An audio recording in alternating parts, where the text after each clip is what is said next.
Oke, perkenalkan, Ruby Margading, Teknik Elektro 2024, NPM 2406 397965. Sini gue bakal ngejelasin tentang CS yang tadi. Jadi suruh bikin dua code, ada yang jadi server, ada yang jadi client. Terus nanti di client tuh bakal minta masukin file extension. Terus nanti server bakal ngebalikin file yang memiliki file extension tersebut. Oke, ini di bagian atas kan kayak yang udah dikasih, sampai mulanya tuh di sini ya. Terus yang klien juga sama, ini yang dikasih, mulanya dari sini.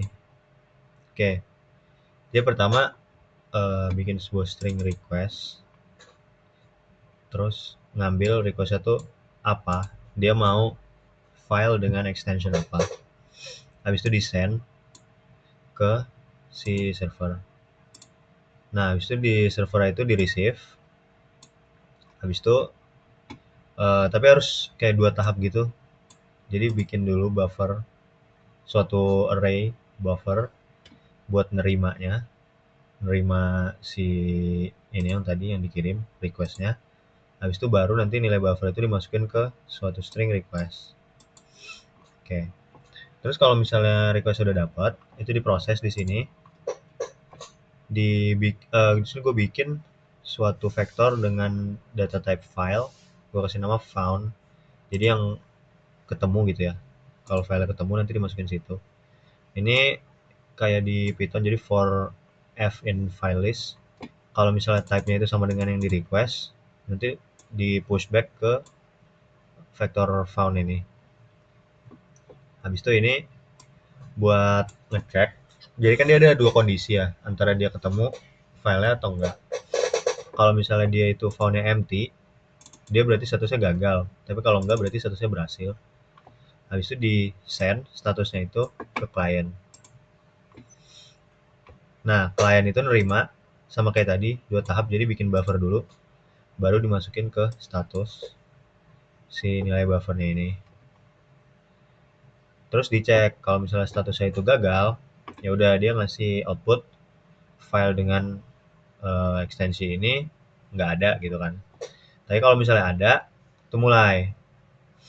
Ini count awalnya 0 dulu. Nah, habis itu dia nge-receive ini. Kan kalau misalnya si found itu nggak empty, kita bikin suatu variabel namanya count sesuai dengan found size-nya ini. Supaya kita bisa tahu ada berapa buat iterasi di sini ya, di sini. Berapa kali gitu. Nah, terus dia nge-send si jumlahnya itu kan, si count-nya ini buat di receive di sini, terus dijadiin batas iterasinya. Terus ini sama kayak tadi, buat setiap file di found itu dibikin panjangnya, panjang namanya sama panjang tipenya. Nah, habis itu di send satu-satu. Pertama send dulu si panjang namanya ke sini, habis itu di receive, habis itu dibikin sama kayak tadi buffer, habis itu receive namanya ini kan, sama ini juga dia nge-send panjangnya, di receive, terus dia nge-send namanya, di receive di sini, terus disimpan di ini kan, di name sama di type. Habis itu ini kalau misalnya i lebih dari 0, count koma, ini maksudnya jadi kan dia mau output itu kayak apa sih, b.cpp, koma apa gitu kan. Nah, kalau misalnya dia yang 0, kan sebelumnya nggak perlu koma. Tapi kalau misalnya dia lebih dari 0, i-nya sudah itu butuh koma. Makanya ini tuh maksud kodenya itu. Habis itu keluarin nama, titik, habis itu type-nya. Terus kalau misalnya udah ditutup kurungnya, habis itu beres. Ini kita coba.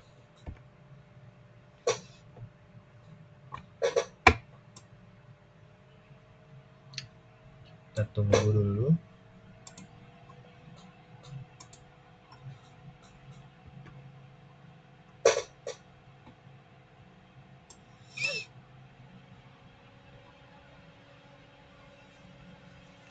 Kita request CPP. Nah, file CPP extension sir, b.cpp dan get.cpp. Jadi kode udah berhasil. Terima kasih.